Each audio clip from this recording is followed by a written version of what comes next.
So, guys, before we start, a standard disclaimer: this session is purely educational, and please take today's learning as a starting point. The views shared in these sessions are purely individual views, and that should be focused around like making the retail more aware and they share their experience as a part of social responsibility, right? So please do not construe any kind of buy sell hold recommendation on any asset classes which we would be discussing today. And as the market changes, the views may change accordingly. So for that reason, please take that with a pinch of salt. The idea is to learn and grow together. So let me take the opportunity to welcome our guest for today. So today we have with us Aarati Krishnan ma'am, a coast accountant and MBA finance by profession. She has been closely tracking the Indian financial markets and writing about the entire gamut of financial products and regulations for over 25 years now. She was editor of Business Lines portfolio and is currently a consulting editor while also writing for Prime Investor. She is a frequent speaker at investor awareness events, and she presently she is a member of SEBI's Mutual Fund Advisory Committee. Very warm welcome, ma'am. Hello, Prince. Very glad to be here in this session. So, the reason why we picked this subject on small cap funds is that small cap funds have become very popular, and I've seen this happen in previous market cycles also. So, the latest AMFI data on mutual fund inflows show that out of the 8,200 crores that equity funds received, 5,400 crores was from small cap funds. So, it shows that compared to all other equity categories, investors are preferring small cap funds. So that was the cue for this discussion. Right, ma'am. So before like starting around the topic, it would be interesting to know about your journey. Like you have been in the financial markets for over 25 years. So how it all started for you, and how had been your journey over those years, ma'am? Right. So I'd like to emphasize that I'm not only a writer on financial markets, I'm also an active investor. So in 1995, when I completed my MBA, there was no such career called financial journalism. So it was by chance that I got into financial writing. And initially, this Institute of Chartered Financial Analysts in Hyderabad, the Hyderabad one, they recruited me as an analyst to write for their magazine. So I developed a great interest in financial writing, and thereafter I moved to business line and then value research, and I've written for multiple publications. So throughout this period, so I've been watching the mutual fund industry nearly from the time when the first private sector mutual fund was set up. So I have also been investing from 1999 or so. So seen two or three big market cycles and have a lot of learnings. And basically in investing, you learn only from making mistakes yourself. You can't learn from other people's mistakes. So I think that helps me empathize with the retail investor and also write in a simple way so that people can gain some understanding of markets. Right, ma'am. Since the markets are like all-time high, so what do you think? Is it the right time to invest in the small cap mutual funds, or you have a different view over this? Yeah, I have a slightly different view on this, and I will actually substantiate it with data also. So, the reason why today small cap funds are seeing so much of inflows, I mean, if you look back at past market cycles also, typically retail investors, how do they decide to invest in a particular category of funds? Now, there are 36 categories of funds allowed by SEBI. So we find that the majority of retail investors, they look at the recent returns of an asset class and try to invest in that asset.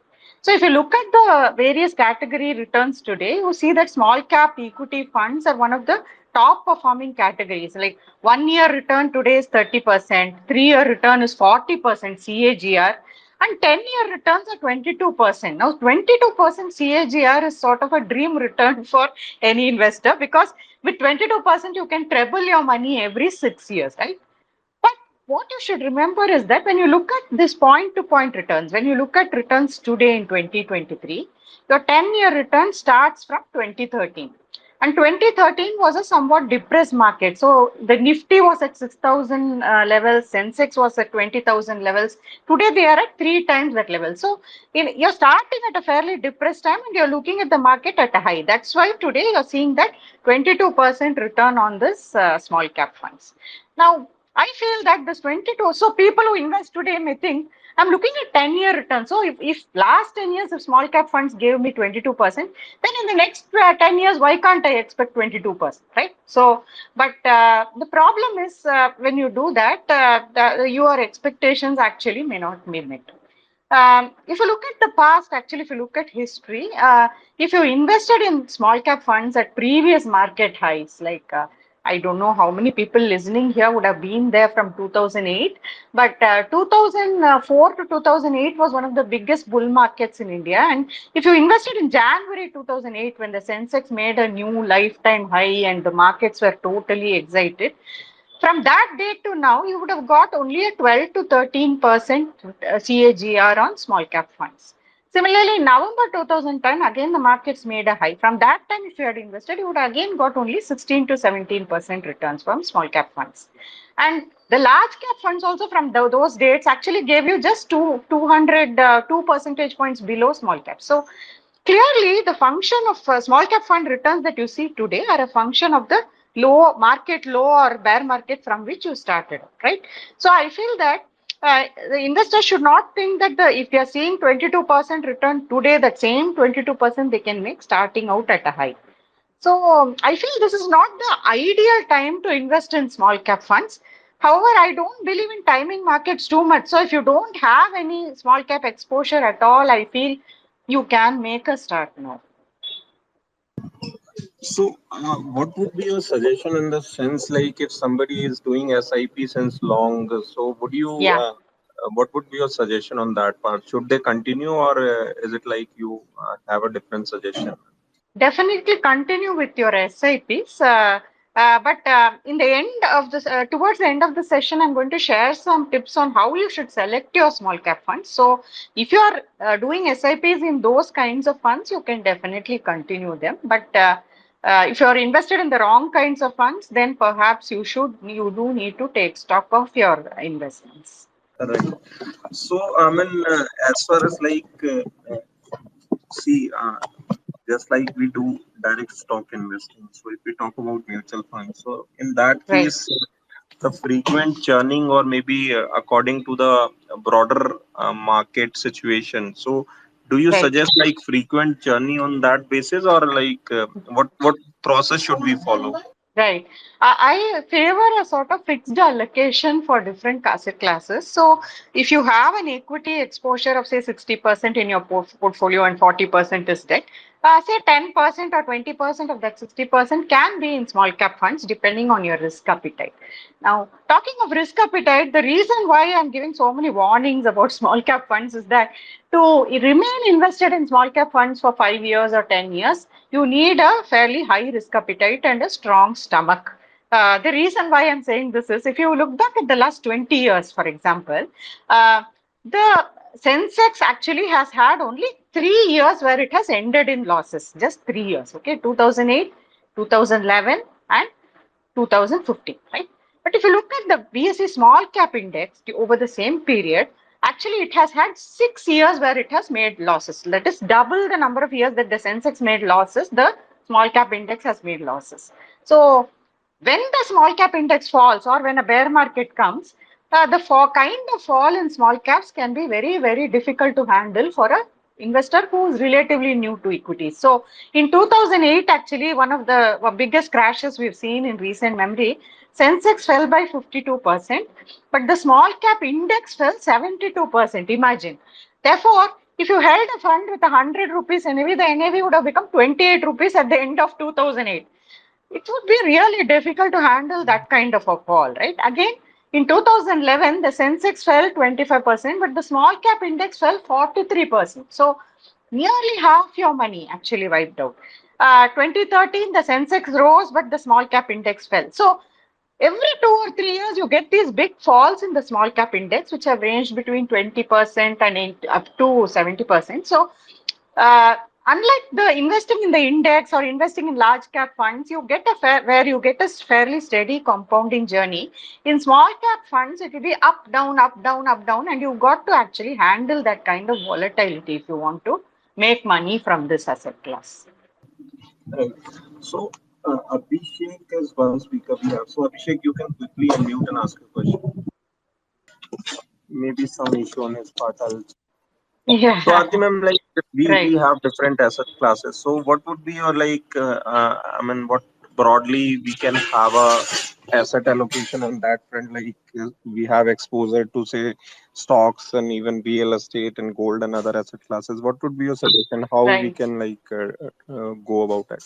What small cap does is it gives a kicker to your equity returns. Now, equity returns long term, if you look at Sensex or Nifty returns, they are about 12 to 13% CAGR. So, not everybody may be happy with the 12 to 13%. And if you feel that your goals require a higher return, then you may add some small cap funds also to your portfolio in order to improve those returns. And a good time to add those small cap funds is actually during bear markets. When you see this 20% fall, 30% fall in Nifty Sensex, that at that time people will be generally telling you don't touch mid cap, small caps. Actually, if you're a long term investor, those are excellent times to actually add small cap funds to your portfolio. In fact, if you don't feel like investing lump sums, at least your SIP should start at those times. Now, I've seen recommendations floating around saying that when markets are getting really overvalued, people say don't buy small caps because they'll fall too much. When markets fall a lot and you have a 40% down, or like March 2020, people say never touch small caps because they will lose a lot of money. So then when do you buy small caps? So being a believer in the small cap investing, I do feel that you should have an allocation, and it is better to start that allocation in bear market so that you don't have to bear these big losses in future years. But even if you start it in a bull market, I do feel you do need an allocation in small caps, and they do help you. The other reason why I feel you do need small caps today is, say 5 years ago or 6 years ago, when SEBI had not had this MF categorization, the mutual fund industry used to define small caps as something below 5,000 crore market cap. Now, below 5,000 crore market cap is really small companies, and you feel that they are a bit risky and you can make do with just large and mid caps. But after SEBI's categorization in 2018, what has happened is large caps are defined as the top 100 stocks in the market by market cap. Mid caps are the next 150. So 250 is covered by large and mid. The rest of India's large investment universe is now small cap. So actually any stock below 17,000 crore in market cap is actually a small cap stock. So unless you invest in the small cap funds, you cannot get exposure to this vast universe of stocks. The other reason is, if you go to large cap funds and only invest in large cap, etc., what happens is each stock is tracked by dozens of analysts. I mean, I recently read somewhere that Infosys is tracked by hundreds of analysts across the world, right? So when so many analysts are tracking the stock, it's very hard to unearth some gem of information about the company which will really make it a multi-bagger and you enter it at a great price, etc. So the opportunity for research and for actually getting these under researched companies actually lies in the small cap universe. So I feel that is why it's necessary for investors, especially with long horizon, those with high wealth creation goals, to actually invest in the small cap space. And investing in small caps on your own is quite difficult. So taking the fund route at least allows you to use a professional manager to acquire this exposure. So, although like a few pointers you already touched upon, but if somebody has to start today and they want to have exposure to, say, small cap fund, so Yeah, how they should select? And on the top right. of if a person has to diversify within the small cap fund, so what should be the approach? Right. So I think that first of all, there are two, three things you should not do. Straight away, you should not jump into small caps without having any equity exposure. So when markets are at new highs and the Sensex or Nifty have gone up so fast in such a short time frame, one thing that catches hold of investors is FOMO, right? Fear of missing out. So you feel that your neighbor, your uncle has made say a lot of money on equity funds. So far, you've not at all invested in equity funds, but today you suddenly want to invest. So you feel by investing in small caps, you can, which has high return of 30% in the last 1 year, you can catch up with your uncle. But that's a very wrong way to invest. So small cap exposure should come after you have large cap exposure, after you've been in the equity market for a while, or if a big crash comes, you will actually lose your nerve and tend to bail out at the wrong time. So the first point is, don't jump directly into small cap funds. Look at it as an allocation in your equity portfolio. Secondly, I think today is not the time to invest lump sums in small cap funds, because precisely because I told you, if you invest at a high, your future returns will be quite moderate. And anyway, most small cap fund managers also are today telling you that they don't have enough investment opportunities, because many funds have shut down their lump sum investments and they only allow you to invest through SIPs. In fact, recently there was one fund house data which even said, even new SIPs we don't want to encourage at this time, only old SIPs we will continue to run. So what is the signal coming from this? The signal is that the fund managers themselves are saying that, please boss, the market is a little overheated. Please don't put too much money, don't put lump sums at this point in time. So I think you shouldn't put lump sums. So what you should do is, you can start an SIP, and the SIP should be an amount that you're comfortable with. See, I mentioned that small caps can fall 50, 70%, etc. in bear markets. So you just imagine what amount of money you can put in, which you can afford to lose if a bear market comes for short periods. Lose, I don't mean permanently you lose that money, because then it doesn't make sense to invest. But I'm saying for short periods, if you're willing to take volatility, what is the money that you will be willing to commit to an SIP, which you will not spend sleepless nights over? I think that is the key criteria you should use in deciding on your small cap allocation. Right. So, Aarti ma'am, I'm getting few comments like there is some glitch on Twitter. So, shall I Sure. drop and start the spaces again and share the link with you so that people Sure. can, right? So, I'll share the link away when I restart it. And for our attendees, I request you all to join again so that you do not miss on the conversation. I'll start Right. by dropping within a minute or two. Sure. Yeah. Yes, I can hear you well. Right. The others able to hear? Yeah, we give 30 seconds to a minute so that they can Sure. rejoin. And, yeah. Sure. So meanwhile, we have Cyrus sir. So just in case he have any question, he can like unmute and ask his question. Definitely. Yeah, I had a few questions. Basically, when you're looking at index, why do you suggest a small cap index and why don't you suggest a small cap ETF? There is a Nifty ETF, which is a small cap 250 index. So, would it be preferable to invest in an ETF or would it be preferable to invest in a small cap fund? Actually, I don't even recommend index funds for the small cap space. I feel index investing or passive investing works very well in the large cap and mid cap spaces. But in small caps, it is a personal opinion. The reason why I feel like that is, basically indices choose their candidates based on free float market cap. So they don't look at the fundamentals of the company, the governance, the management, etc. Choose the constituents. In the small cap space, it's such a large and crowded space. So literally every stock beyond the 250 up to 5,000 is small cap. So I feel that if the indices simply choose their stocks based on market cap, you may miss some aspects such as governance or management filters. So in small caps, I prefer active investing personally. So and also in the index space, in the small cap space, we have seen that the active managers are continuing to outperform the index funds so far. Though now a lot of index options have come up. So actually in this space, I prefer active investing, not passive investing.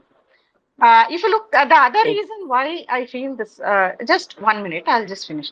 So other reason why I feel this is, in the small cap space, actually there are many unique sectors, and the reason why you should invest in small caps is that there are several sectors such as engineering or textiles or capital goods, which are not even represented well in the large cap space. And by investing in small caps, you can actually invest in the sector leaders in these unique sectors. So again, that is again better identified by active managers, I feel, not the passive indices. Okay, my second question was, uh, based on your experience, Hmm. what is the highest, what is the most risky part of investing in a small cap stock? Yes, I mean, it may be part of a fund, correct. but what to your mind is the most risky? Is it the corporate governance? Is it the financials? Is it the fact that they're a small company and may not be able to survive in the long run? I think the last factor is the most important. I think the survival rates itself are very low in small caps. So, Value Research had done a study last year where they found that this study was done in 2022.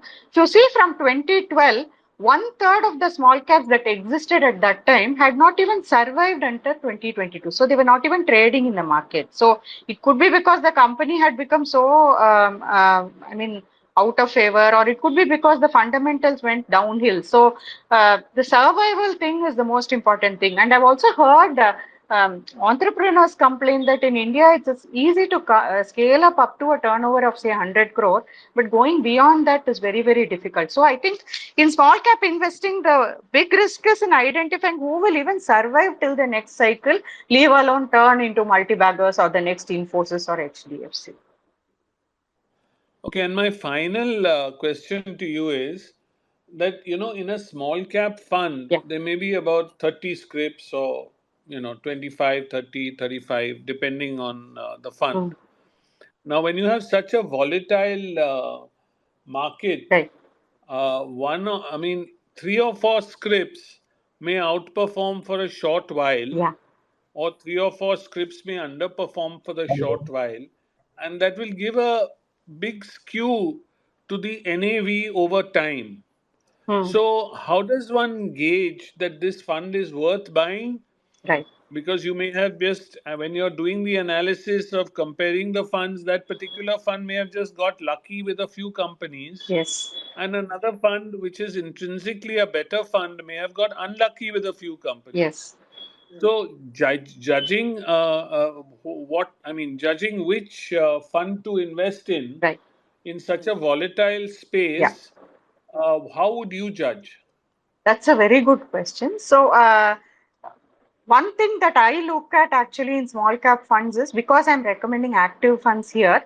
I feel that actually the looking for a specialist fund manager is very important. Now, um, it takes a separate set of skills actually to track small and micro cap stocks in India and to invest in them.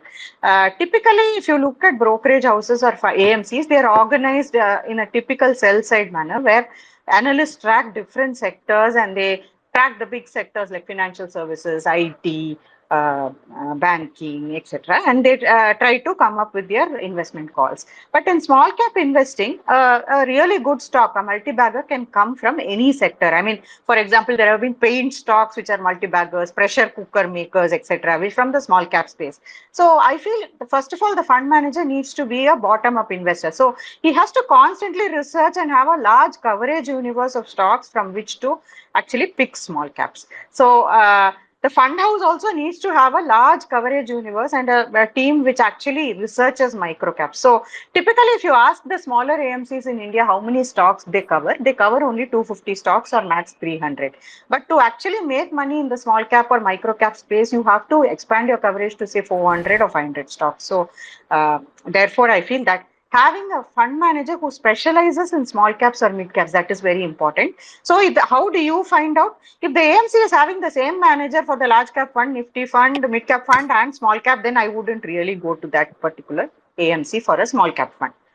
Second thing is actually track record through cycles. So in every bull market, actually a new set of stars emerge in terms of not only small cap stocks, but also fund managers who outperform. So if a particular fund has just done well in one bull market, I feel that is not sufficient evidence actually to invest in that small cap fund.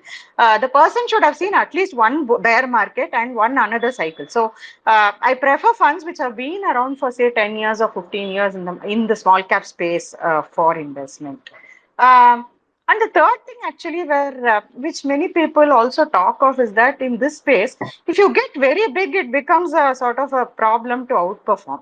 Now, what is this cutoff AUM which makes it difficult to outperform? It's hard to arrive at that. But the problem is you have to arrive at it. So earlier I've spoken to fund managers who said that managing more than 5,000 crore in a small cap fund is tricky. But the markets have evolved a lot in the last 5-6 years, and the bar for small cap also has gone up, as I said, because of SEBI categorization. So I feel that fund you have to give greater weightage to a fund which has been through cycles rather than size. So I feel if today the top 4 or 5 small cap funds with a long track record of 15 years, they are all over 8,000, 9,000 crores in size. The top one goes to 31,000 crores. So ignore the size factor and go by having a track record through cycles. Look at how it has fared in previous bear markets. Has it managed to contain downside?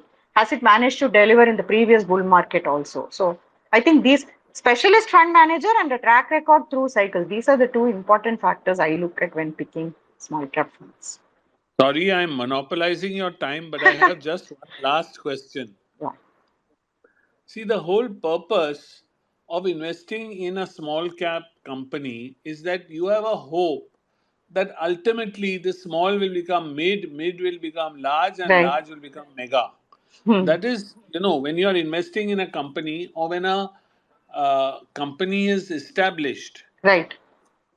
the first 5 years would be small or mid cap, micro or small. Hmm. So, how much time do you give a company Hmm. to migrate from micro to small to mid? And then you're okay. Once you cross that mid cap stage, then if you can do that, then you can pretty much Yeah. continue the trajectory. Yeah. But let's say you remain a small cap Yeah. for 10 years, Hmm. then I don't think there's any hope for you to ever become a large cap. That's true. Yeah. So what small cap funds would do typically is they would keep, first of all, if their small cap picks become mid cap or large cap, they may actually graduate to their mid cap or large cap funds. They may not stay also. But some fund managers take the call to retain such holdings also. So I think all of this is captured in the returns of the fund. So I don't think as investors, we can go into how many companies really survive over the long run and things like that. So I feel the return is the only benchmark on which you can actually look at whether the fund is managing to find enough small caps which are growing into mid or large caps. But definitely in terms of holding period, you would need a 10-year period, I feel, to really reap returns from a small cap fund. Yeah, Yeah, exactly. yeah. Okay, thank you so much, Thank you. madam. Thank you. It's very kind of you to reply so such a detailed and a patient Not way. at all. Thank you. Not at all. Thank you for your questions, sir. So, GP, you can unmute and ask your question, please. Yeah. Can you hear me? Yes, absolutely. Okay, wonderful. See, my question is around you briefly touched upon this micro cap and nano cap, or Right. I mean, my question is, how do we kind of is there any segregation between small cap, micro cap, and below? And are there any experts who specialize in micro cap stocks? So, according to the SEBI categorization, the mutual fund industry, there is no specific micro cap segregation. It comes as a part of small cap. But what happens is mostly the mutual fund industry ends up investing only in the bigger small caps, which actually are closer to mid caps. They don't end up investing in the real micro caps. Now, if you really take micro cap as below 1,000 crore market cap, I think mostly the funds steer clear of this because if they try to buy such stocks in large quantities, it moves the price and there is an impact cost. In fact, impact cost is there even with larger stocks, but this micro cap space is something where I feel they really see this risk, so they don't really dabble much in the micro cap space. So, who is active in this? If you ask me, I would say I think there are portfolio managers who may be active to an extent, and more than that, a large number of individual high net worth investors are active in these micro caps, more than the institutions actually. Okay, thank you. And Yeah. my second question is between a PMS and small cap fund, Mm. who I mean, what are the fee differences like? Do Correct. PMSs charge much higher than what the fund managers do? See, I'm not fully aware of PMS restructures today, but what I will say is in the AMC industry, the small cap fund is one of the costlier products that they sell because in recent years, actually in large cap and mid cap funds, the alpha has really come down. So they're finding it tough to outperform the indices. Therefore, the index funds are acting as competition and bringing down the TERs, total expense ratio of large cap and mid cap funds. But in small cap funds, I checked today, it's just before this session, and the expense ratios are anywhere between 1.7 and going about 2% also for the regular plans of the small cap funds. So they are quite an expensive product. Traditionally, portfolio management services used to actually charge a higher fee. Like there used to be this 2% plus performance fee, etc. But nowadays, I think you're having portfolio managers who are offering much more competitive deals on their fees, and you may be able to find portfolio managers who offer a lower fee than this mutual funds, small cap funds, which offer 2%, 1.75, etc. Okay, thank Yeah. you, madam. That's all from me. Thanks, GP. So, Suraj, you can unmute and ask your question, please. Thank you, Aarati ma'am, for doing Yeah. this. I have a two-part question. Yeah. First of all, like given we have so many funds out there, for a retail investor, what are the criteria he or she should follow in order to like start doing SIP or any kind of investment for that matter? And keeping in mind that retail investor does not have time, is not well educated, he does not have financial education, and so on and so forth.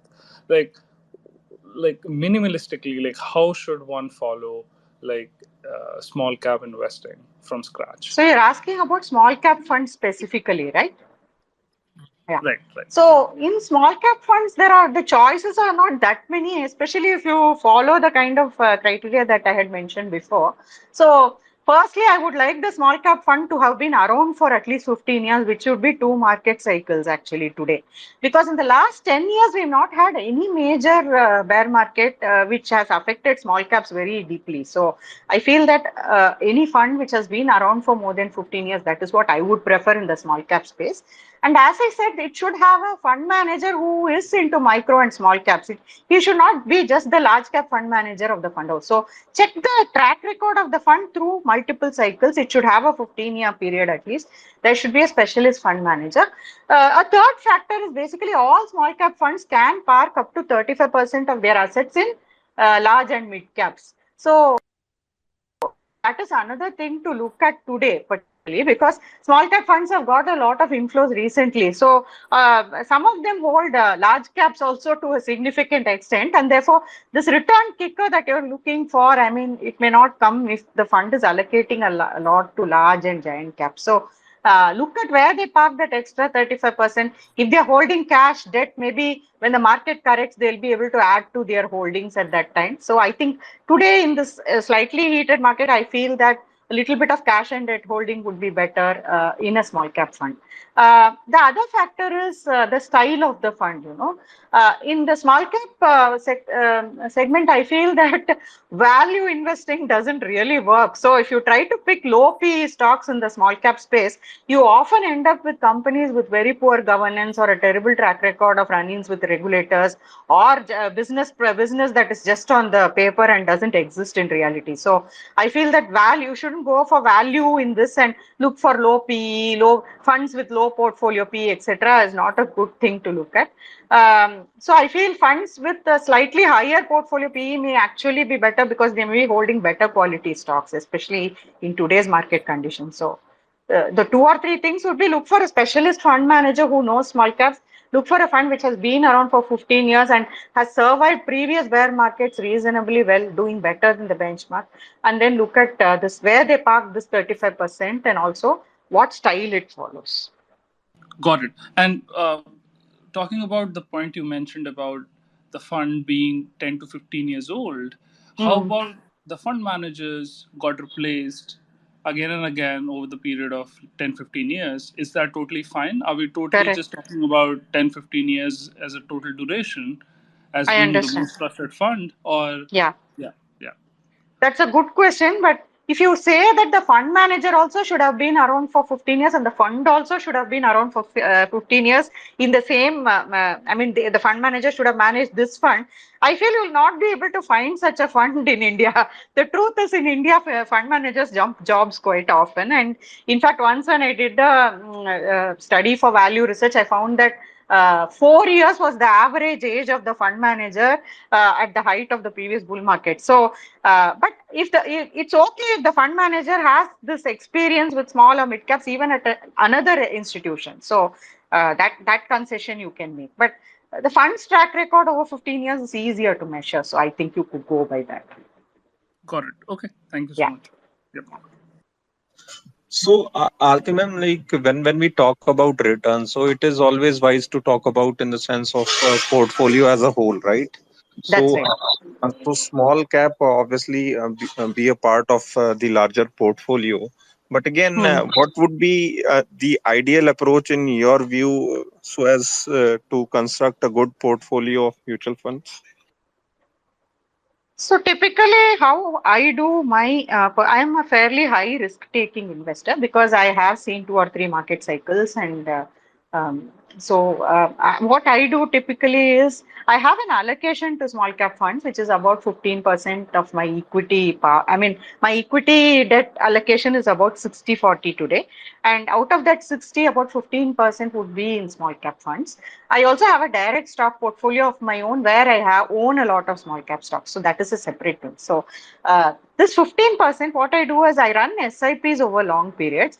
I add, whenever I see a big market correction, like we saw in 2020 or say 2011, etc., I tend to step up my SIP at that time or add a lump sum if I have the surplus at that time. So that is how I do it. But in periods like this, I will never add to my small cap fund exposure. I mean, I may prefer to just stick to large and mid caps at times like this. Right. So there is one question from our audience. He's asking, is it good to have SIP in small fund for 4-5 years and then leave the amount invested like that for next 10 years? Yes, that would be a good strategy. But ideally, I mean, your SIPs. I mean, in a market like this, if you start your SIPs and your SIPs run only for short periods, then you may not catch a whole cycle. So definitely, you should extend it to 4-5 years so that you catch an entire cycle with your SIPs. So entries are always easy, right? But when it comes to exiting, that is the pain area for most of the people. So what would be your suggestion or what would be your strategy on sell? So typically, I don't believe in the sell strategy for equities without reason. So for equities to really pay off, you especially if you enter now, I feel that you will make a decent return only if you see one bear and then again one bull face next time. So uh, I feel that you should not be uh, simply in a hurry to sell because you made an X gain. Suppose you made 20% on your small cap fund or 30%. That should not be the reason for you to exit it. First of all, you should invest in small caps not with the intention of making 30% in 1 year, but with a sort of 10-year time frame where you aim at some goal. So I would actually sell any mutual fund that I hold. I mean, only for 2 reasons. First is if the fund is performing very poorly for several years. Suppose for 3 or 4 years, I find the fund underperforming its benchmark, then I would consider moving to a passive fund. Um, or the second reason is if I have a goal coming up. Now, today, if I had a lot of investment in small cap funds and I made a lot of money in the last couple of years, and I have a goal coming up, say I have to finance my son's college education in 2025, definitely I would book profit and take that money out because the next crash that comes, I could lose the 20-30% of this money. So the approximate goal is the only reason for you to actually book profits like that if you've chosen the right one. And how important do you think is to find out like the overlap between the funds? Because most of the time people are not aware of this. If two funds have too much of overlap, so would that would that be a good thing to invest in those funds or No. should be avoided? I think you should check for overlap, though this problem is less with small cap funds than mid cap or large cap, because in mid and large caps there is only a universe of 250 stocks to chase, whereas in small caps funds there is a fairly large universe. However, if you have overlaps, what will happen is you will have too much exposure to one stock in your portfolio, and small cap investing being risky, then I wouldn't really prefer that. So I do think you should check for overlaps. And I don't see a point in owning 3, 4 small cap funds. One or two will do, especially because I think of the entire universe, only 2 or 3 will actually meet these criteria that I mentioned of having a long fund manager and a track record and things like that. Right, and also like there is often a debate which happens in the sense like people say one should go for direct mutual funds, right? And some prefer that it should be through a proper advisor or say distributor because they can tell you Hmm. better funds so as to invest. So, in your sense, what should be an ideal approach on that front? Choosing funds is not as easy as some people think. See, even the criteria that I mentioned, actually, you will have to uh, do quite a bit of number crunching to actually arrive at the right funds. And then you have to keep monitoring and changing those funds also. So, if you get a good fee only advisor, I think you should actually take that opportunity. And I mean, I feel the fee will be worth it if he's really good at selecting funds.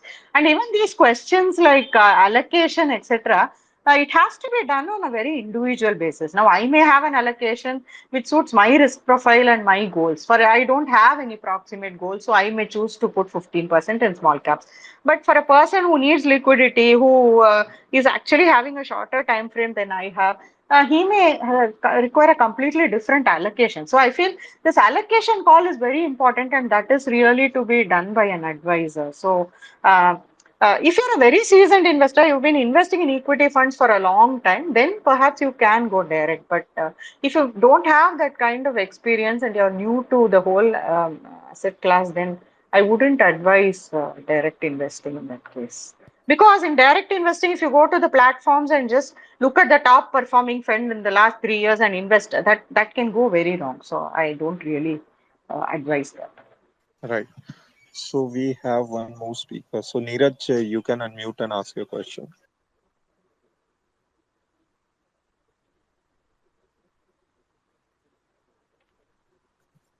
Neeraj,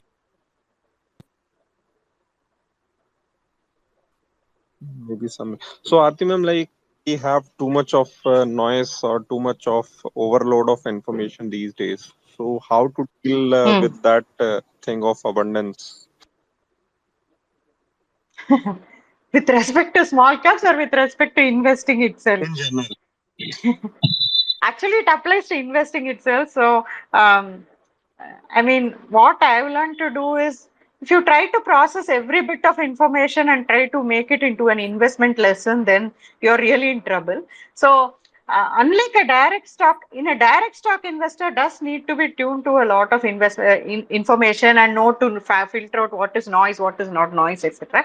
But if you're investing in a fund and you've chosen the fund carefully, I mean, fund manager, track record, etc., then I feel that you should avoid this temptation to keep churning and changing your choices and things like that. Uh, you should only worry about the performance of your portfolio. There too, I feel that you should not compare too much with your acquaintances or with some top performing fund in the category. I mean, when you invest, it's always towards a goal, right? And you have a certain return in your mind. If the fund is meeting that return expectation, you should be sort of contented with it. You should not really be messing with it too often, is what I feel.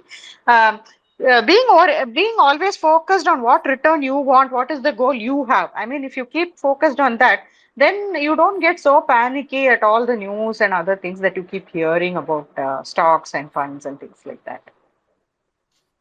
Right. So previously you said like you take a little bit higher risk in the sense you invest in small and micro caps. So what would Yeah. be like if I were to ask you about what how you define risk and how you manage it? So the main way in which I manage risk is through my overall asset allocation for my portfolio. So My maximum equity allocation at any time is only 65% or so. The rest is in debt. 35% is in debt. So the debt portion actually acts as an excellent cushion. And recently we've had a period where debt returns have been excellent. So I mean, therefore you feel that the compounding is happening on the debt portion. So you can afford to take more risk on the equity portion. So within equities, what I do is, I mean, because I have a full-time job as a writer, journalist, etc.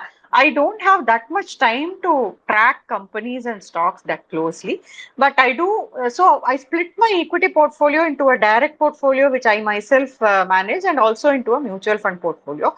My mutual funds are roughly 50% of my equity portfolio. So I find that whenever I am somewhat good at actually tracking cycles, and behaviorally I don't make the wrong moves, but I don't find time to spot the right stocks, etc., when the market corrects. So what I do is, when the market corrects or you have a long spell where it's doing nothing, those periods I try to add to my equity through mutual funds, basically index funds. I buy mid cap 150 or something like that, and add to my equity exposure.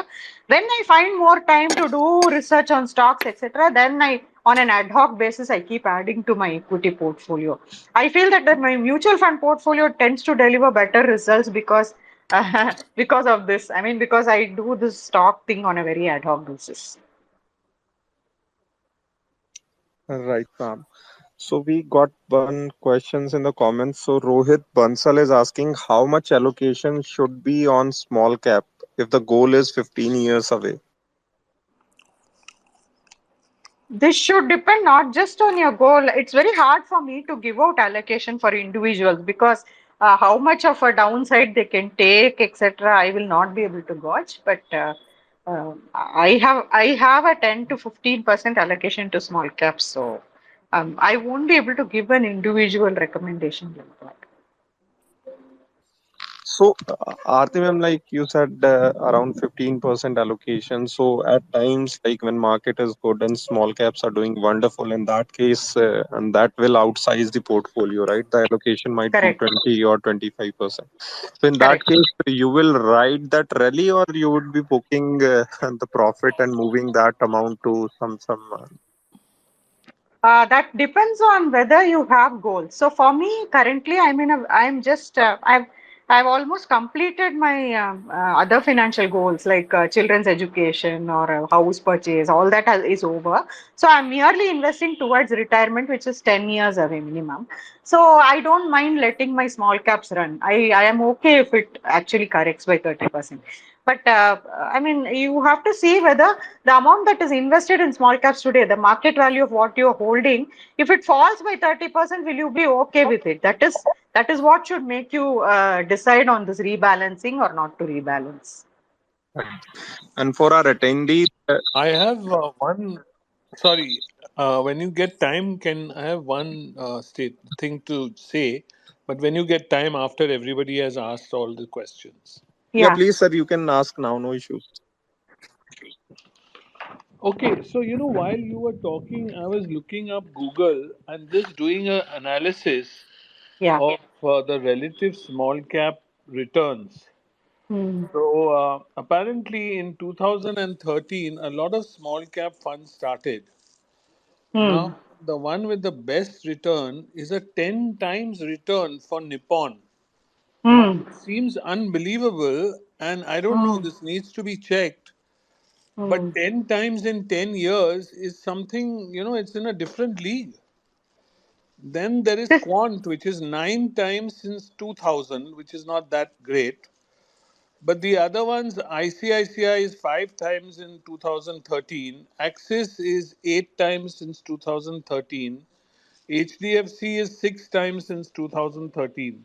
Now, I don't know if all these funds continue to have the same fund managers and whether they'll be able to replicate the past history in the Hmm. future. That I don't know. But I Hmm. just was so stunned when I saw this Nippon thing. What I did was I went to Google Finance and I typed Nippon small cap, and then I did it for the maximum time, and it showed me some unbelievable. I couldn't. I'm still having difficulty, kind of accepting it, because it says here 10,035% since 4th of January 2013. Now, I don't know if it's factual truth or something wrong. And No, it says, it could be true because the index itself has done 22. Small cap index has done 22%, so it should be possible. So this is exactly what I started my talk with. Now today this 10x, 7x and all you're seeing because the starting point was a low point in the markets. That was a time when Nifty was 6,000 and Sensex was 20,000. The indices themselves are up three times. So if the starting point is low, then small caps give you these kind of returns at times. But if the starting point is high, like today, then it becomes a little more difficult and you should tone down your return expectations from this point.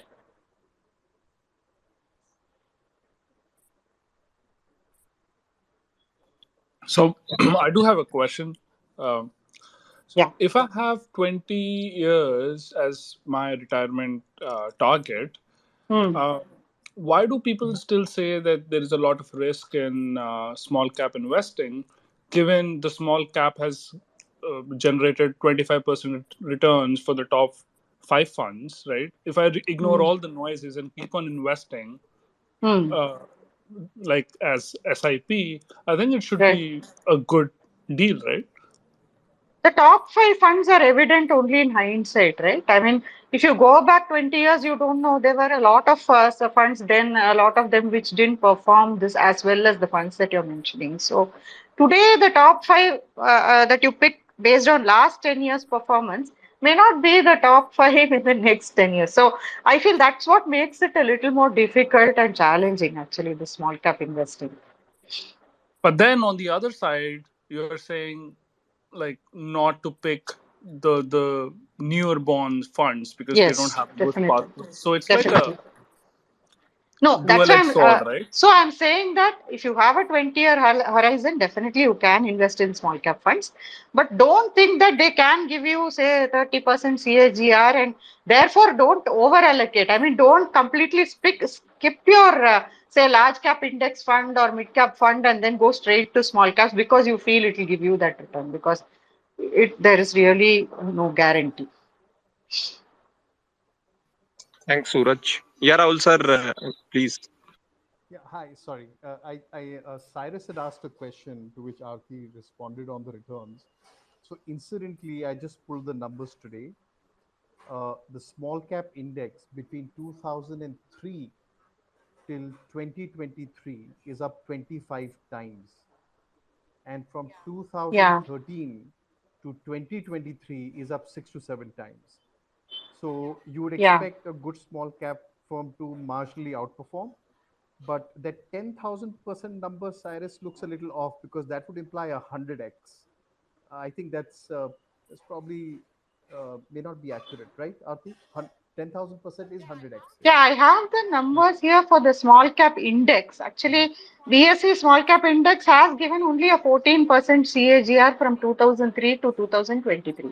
So I don't know where those numbers are coming from. no, I'm saying 10x return in 10 Yeah. years. I'm not saying So the index has so, done 6.5 times. Uh, but it, still, Hmm. this is phenomenal. Yeah, it was 10 rupees was the NAV, 10 rupees and 98 paisa in 2003 January. Today it is 124 rupees and 65 paisa.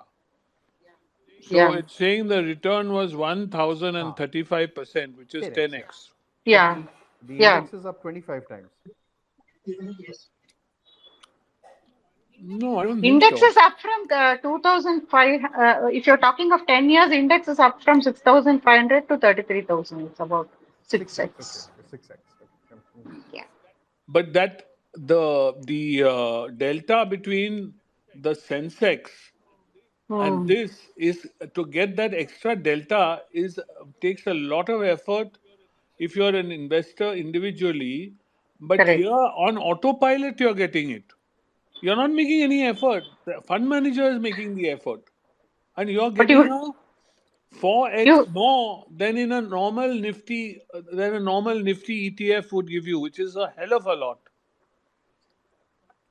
Yeah, but you should choose the right fund manager. Yeah, And secondly, that is the thing. No, yeah, see, the thing is, you made a point. These guys are constantly moving from fund to fund. It may yeah, have given you 10x in the past. It may give you only 1x in the future. yeah, very You true. don't know whether the fund manager is the same. Yeah, This may have been when that it was Reliance Mutual Fund and Sunil Singhania was there. Now correct. Sunil Singhania has left to form his Gone, own yeah. fund. So this outperformance that was there at that time may not be able to be replicated again. Yeah. So it's a very the past is not necessarily. Yeah, the past is extremely alluring today. That is the whole problem, and the future may not wholly resemble the past. Especially if the fund manager has changed.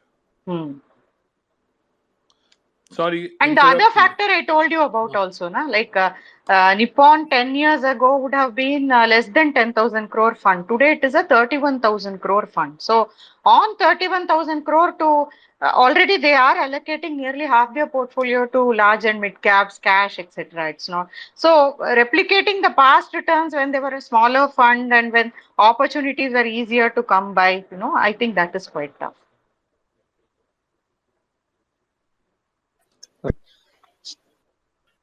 So, Rahul sir, any further comments to make around the topic or any questions to Aarti ma'am? No, I just think it's a wonderful discussion. I just want to, if I may, just Sure. revert to what Cyrus said. I think in hindsight, everything looks good, right? And I don't think anyone should get carried away that you could have just bought a fund and forgotten about it for 20 years, because Aarti would confirm that this fund, or like she mentioned a few minutes ago, there are probably 2, 3 funds which did this, and a whole bunch of others really disappointed the investors. So Yeah. if you invested in Nippon at the time you did, that's one big, probability. The other is you stuck on with it. That's the other one. And the third is the fund stuck to its process and continue to do well. Well, you multiply all this, and the chance of being right over a 20-year period is pretty low. So that's why I'm a very strong proponent of Nifty ETFs. Yeah. If you look at all the funds and you use the Nifty ETF as a benchmark, you will find that 60% of the funds have underperformed the Nifty ETF. About 20% of the funds are, or maybe 30% of the funds are within 5% plus or minus as compared to the Nifty ETF, and maybe 10% or less may have stunningly outperformed. Now if you're buying a fund, it's like you have a 1 in 10 chance of success. You don't know which of the 10 is going to perform. So the best thing to do is to just buy an ETF. But nobody seems to, I don't know whether it's not popular or because the marketing of these mutual funds is very strong, aggressive, and very, very alluring, saying that, mine is the best of the best. But the reality is the numbers don't bring that up. So if I don't invest in mutual funds. I only invest in equity and mainly mid and small caps. But basically, my feeling is if you're a new investor, just invest in an ETF. And if you want to do some little bit gambling here and there, then maybe 5% of your equity or your capital you can do gambling or whatever you want to call it. Yeah, I do agree. Yeah, function of skill and time. You Yeah. have the skill, you have the time, you can do what you want. You have skill and no time, you have to stick to the funds. You have no skill and you have only time, don't do anything. Just stick to an index fund. Right. So we got one more speaker, Ruchi. So Ruchi, you can unmute and ask your question, please. Thank you, Prince. So my question is, like in equity, we do invest, and whenever we see that the correction could be possible in future months or in future days, we book the profit and then we re-enter again in equity. I have done that, and people are doing it. So for mutual funds, how to deal with this. Suppose in this today itself, small cap, we saw some correction in the small cap. Suppose, I'm just assuming, I'm just taking an example. Suppose I see 20 to 30% or 50% correction in small cap from today onwards. So whatever amount that I have invested in mutual funds through STP, SIP, or lump sum, so should I book the profit now and reinvest, or I add lump sum amount when I see that all the correction has been done? So, ma'am, what exactly is your strategy, and how do you deal with it? How do you do in mutual funds? Equity, I understand. I have not done the same thing in mutual funds, so I just like to know how can we, take the maximum benefit out of it. Equity also, it is very hard to do. How do you know whether a 30-40% correction is coming within the next 6 months? See, I know of investors who actually, right in the from 2020 they have been bearish on equities, and from the COVID time they started being bearish and they actually moved to cash, and thereafter they've never got that entry point that they wanted. I mean, booking profits when you have a profit is quite easy. I mean, re-entering is the hard part, and if the market keeps going up, at some point you really regret your decision to book profits and you re-enter at the completely wrong time. So I feel this is a very hard strategy to practice. Even if you've done it with equities, I feel with mutual funds you need not take this approach, because the fund manager is also doing a bit of this, right? He is constantly, if he is a good fund manager, then he is monitoring the stocks in his portfolio. He is replacing the expensive stocks with the less expensive ones. He is holding a cash or debt position actually if the market is overheated, and he's going to use that to re-enter at some point when correction happens. So I feel with a fund you don't have to do this. The only situation in which you need to do this is if you need the money within the next 2 or 3 years, then definitely you should be doing this. But otherwise, if you, as the people in this spaces actually mentioned, they all have long horizons, I don't think you need to do this kind of profit booking. I get my point. I get my answer, ma'am. Thank you so Yeah, much. yeah. Thanks. Not sure whether covered or not. Some small cap allow only restricted SIP, and there are others who takes lump sum. Correct. So which one would you prefer?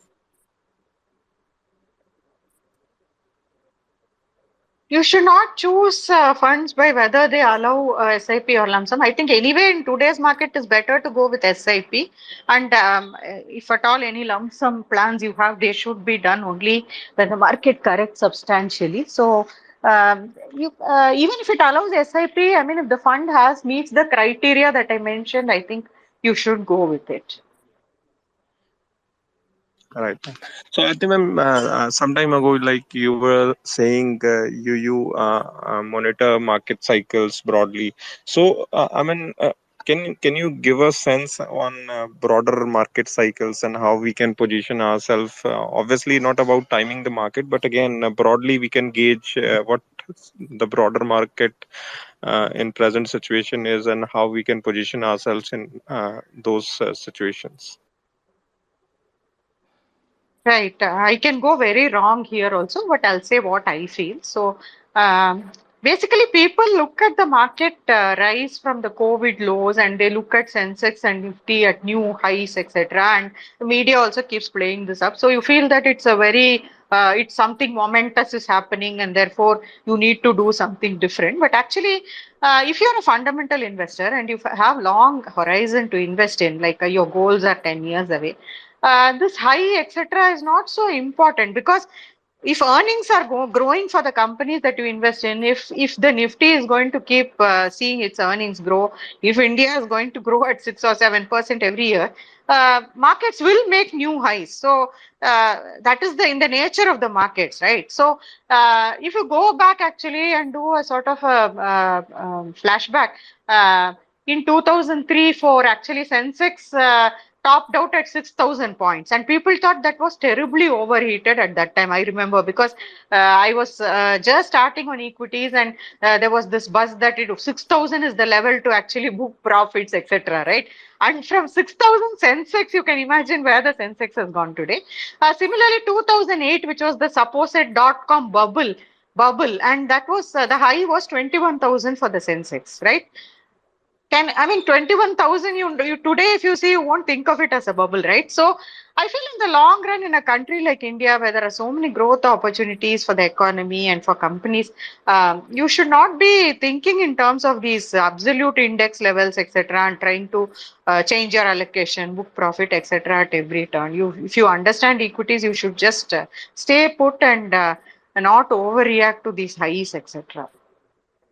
I feel that today, I wouldn't say the market is cheap at the Nifty level, because the P is something like 24 or something, and earnings also, the expectations are slightly bullish. Whether they'll come good, we don't know.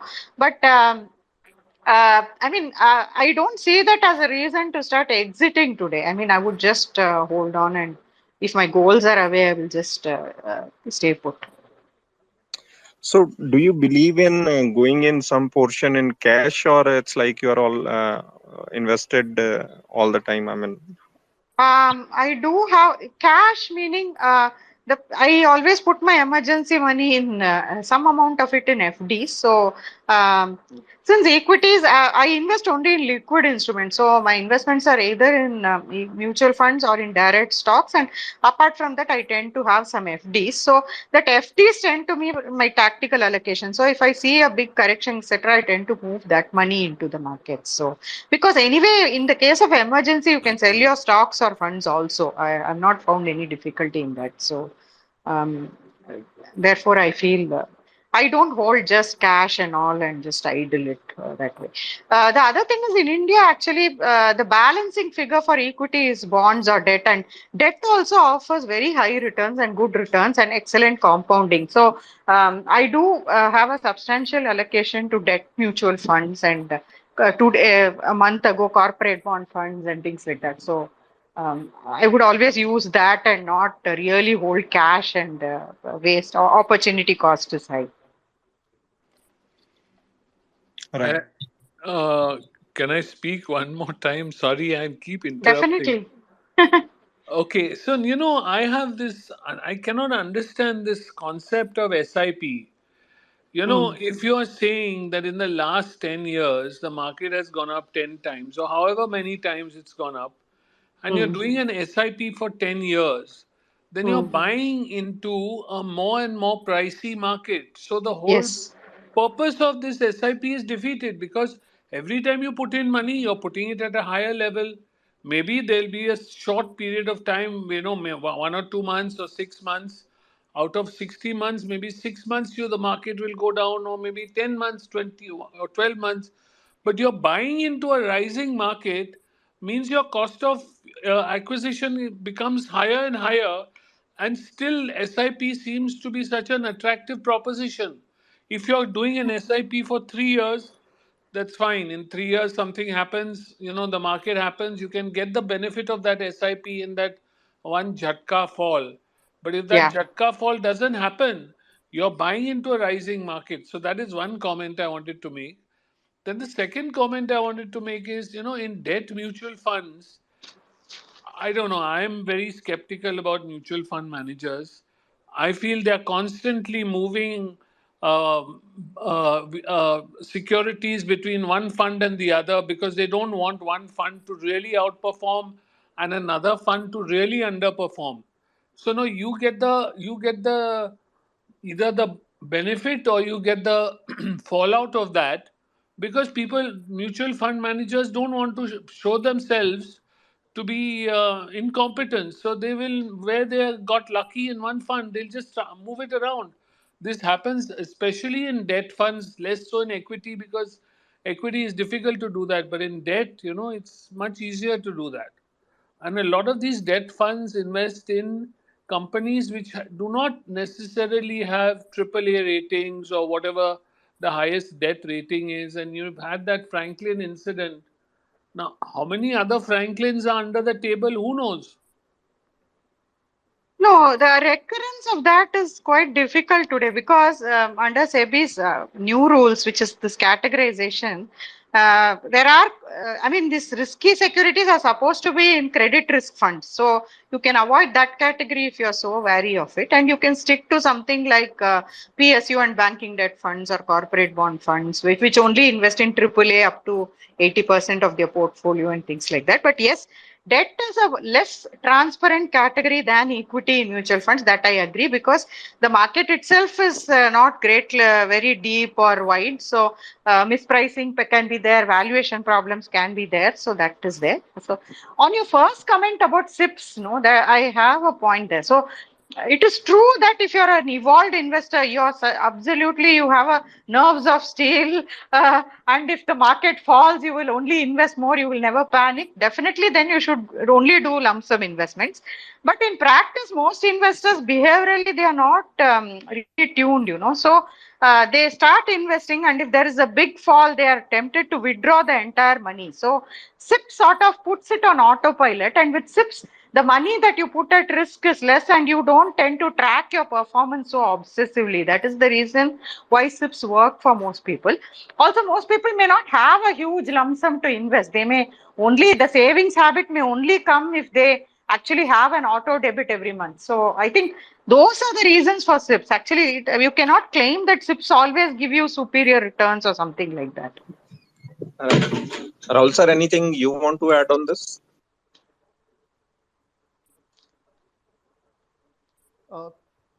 Nothing in particular, apart from the fact I think that in Cyrus's statement, there is a underlying assumption that prices only go up.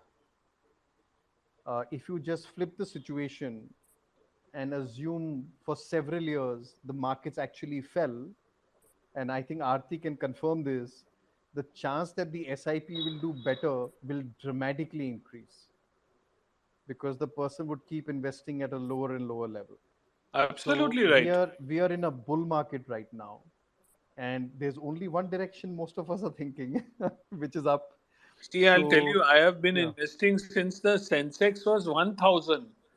And every time it has dropped, I've never had money to put. I've always said, oh my God, it's dropped. I want to put money, but I'm fully invested. So I've never had money.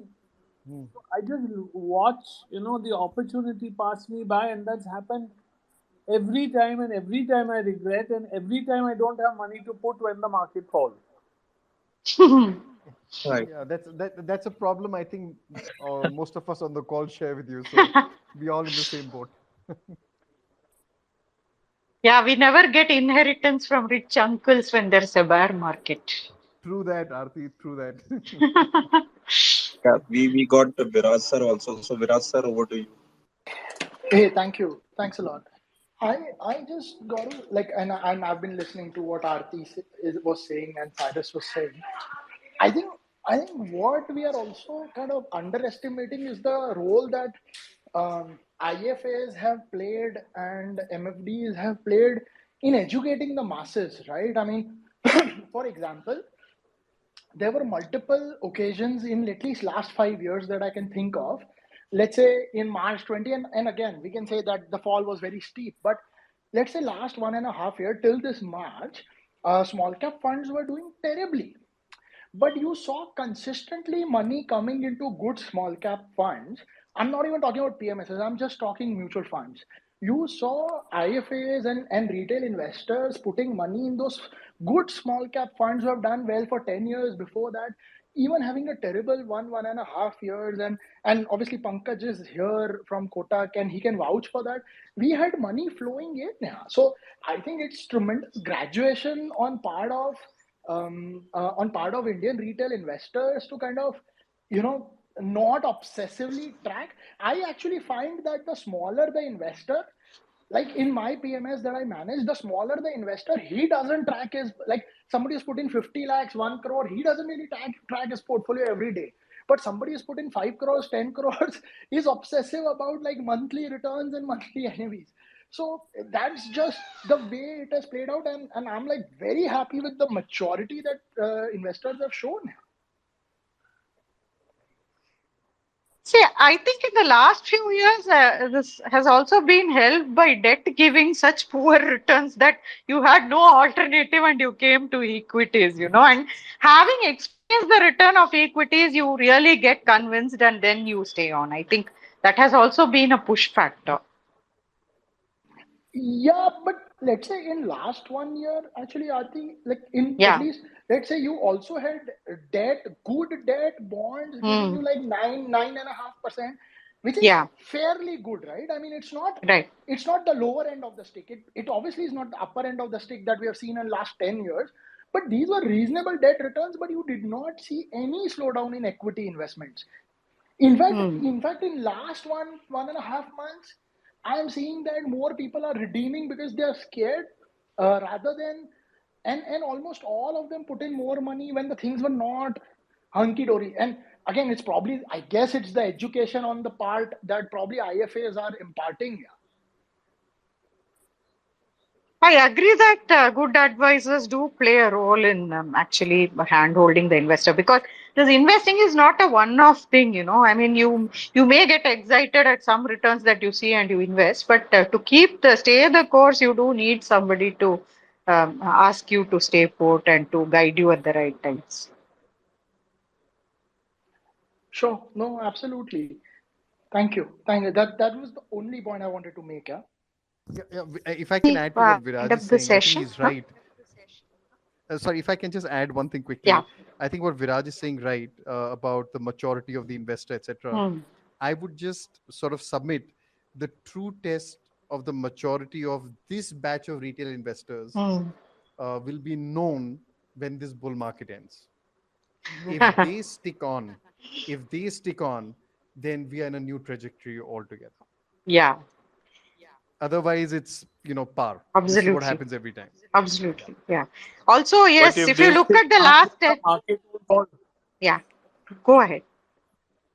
I said if they stay calm, then the market won't fall. It can still fall if FIs really pull out a lot of money. Well, markets, if they need to fall, they'll find a reason. They'll fall. All of us who've been around for a few decades, I don't think any one of us has predicted why it'll fall. Yeah, It nobody knows falls. why, nobody knows when. Why it rises No, also? of After course. it rises, we can give 100 reasons, but Yeah. We're all gurus at that, yeah. right. So, Aarti ma'am, before we close, any recommendations on any good books or maybe market-related literature which you suggest to our attendees? Currently on mutual funds, there is not much literature. Recently, Monica Allen has written Let's Talk Mutual Funds. I have just got hold of my copy and I'm going to read it. The thing I find with books is actually, I mean, a lot of books are written with the US context in mind, and then you try to apply it to India, all the lessons may not hold good actually. So, what I find more useful nowadays is basically tracking these, and also over time, a lot has changed with the markets also. So, you can't necessarily apply what you read without filtering. So, there are so many resources available on Twitter. There are so many blogs being written, etc. I would rather follow those actually. The one Twitter handle I find really useful is Morgan Housels and then Ian Castle. These are people, I mean, they give contemporary insights which are really useful, I mean, for a practicing investor. So, I would definitely recommend that. And if you want to get a sort of Indian handle on investing, etc., there was this book, Parag Parikh has authored a couple of books which are quite useful. Apart from that, there was this book, Masterclass Super Investors, I think, which profiled big investors in India who seldom are seen in media. So Masterclass with Super Investors. So that's a really good book that I would recommend. And then, of course, you can see Scam 1992 and know how the markets used to work in those days and how much they've improved from then. Yeah, I've read both the books from Yeah. Suchita Dalal. Those are wonderful books. Yes. So thank you so much, Aarti ma'am, for doing this Thank you. today. It was great to have you here, and surely look forward to many more sessions down the line. And thank you, Definitely. Cyrus sir and Rahul sir and all other Thank you. who contributed and added value to today's spaces. And those who joined late, the session is recorded, and I'll be uploading the recording over my YouTube channel. So I would request you guys, if you are yet to see that channel, we have plethora of good information and knowledge over that channel. So I would highly recommend you to subscribe to that, so that you listen to the decadal experience of financial market experts. So with this, I take everybody's leave. Thank you so much for joining. Stay tuned. We'll be coming again with another expert very soon. Thank you. Yeah.